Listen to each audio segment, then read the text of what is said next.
bertanya ya, dia sebagai seorang perempuan, fisiknya perempuan, tetapi jiwanya bukan perempuan, jiwanya seorang preman. Maksudnya gimana? Tampilannya, kalau lihat tampilannya, Mbak, gini, kita bicara soal data, fakta, itu fakta itu. bukan perasaan, bukan rasa. Faktanya dia tampilan beriman, tapi hatinya beracun. Kenapa saya katakan? Apa? Kenapa dia bisa loh tidak punya perasaan sebagai seorang ibu, sebagai seorang perempuan, mengunjungi makam orang yang sudah meninggal, orang jahat, orang biadab, orang preman pun tidak ada berurusan dengan kuburan-kuburan. Baru kali ini saya ketemu orang-orang aneh berurusan dengan kuburan. Tidak masuk di akal sehat.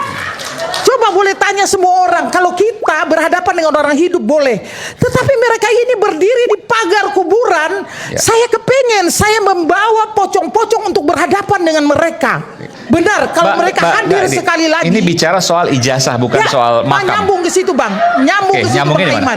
Kayak dengerin pasien rumah sakit jiwa ya. Oh, sudah. Nyambung ke situ. Kenapa nyambung ya? Karena tadi bertanya tentang Dokter Tifa, yang saya memang melihat ya orang ini penampilannya imani, tetapi hatinya kok beracun. Ya, kembali lagi. Oke. Saya ke Pak Boy aja deh. Pak Boy, gimana Pak Boy? Ya, oke.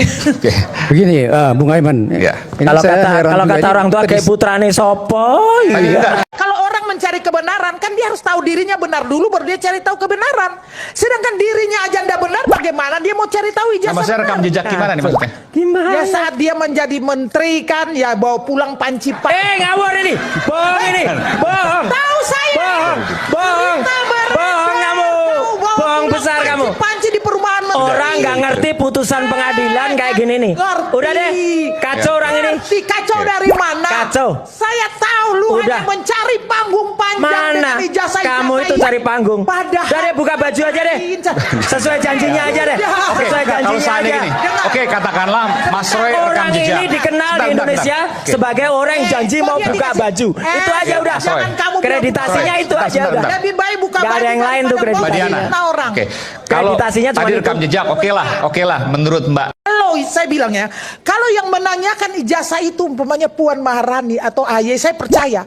Tetapi kalau Roy Suryo, nggak maksudnya kan apa kita udah tahu dia. Roy Suryo ini kan mulai awal, ya saya kasih tahu loh, tidak ada kita ini lihat. orang ini ngomong tidak apa? Ada tokoh-tokoh yang bermasalah yang bertanya ini hanya Roy Suryo. Karena ini maksudnya rekam jejak, track record. Ya, track recordnya dia. Kalau orang mencari kebenaran, kan dia harus tahu dirinya benar dulu, baru dia cari tahu kebenaran.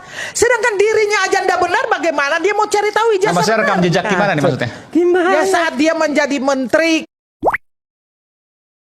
kan, ya bawa pulang panci pak. Ngawur ini. Bohong ini. Bohong. Tahu saya. Bohong kamu. Bohong besar kamu. Panci di perumahan menteri. Orang nggak ngerti putusan pengadilan kayak gini nih. Udah deh. Kacau orang ini. Kacau dari mana? Kacau. Saya tahu lu hanya mencari panggung panjang dengan ijazah. Kamu itu cari panggung. Padahal. Udah deh, buka baju aja deh. Sesuai janjinya aja deh. Oke, Sesuai kalau janjinya aja. gini. Oke, katakanlah Mas Roy rekam jejak.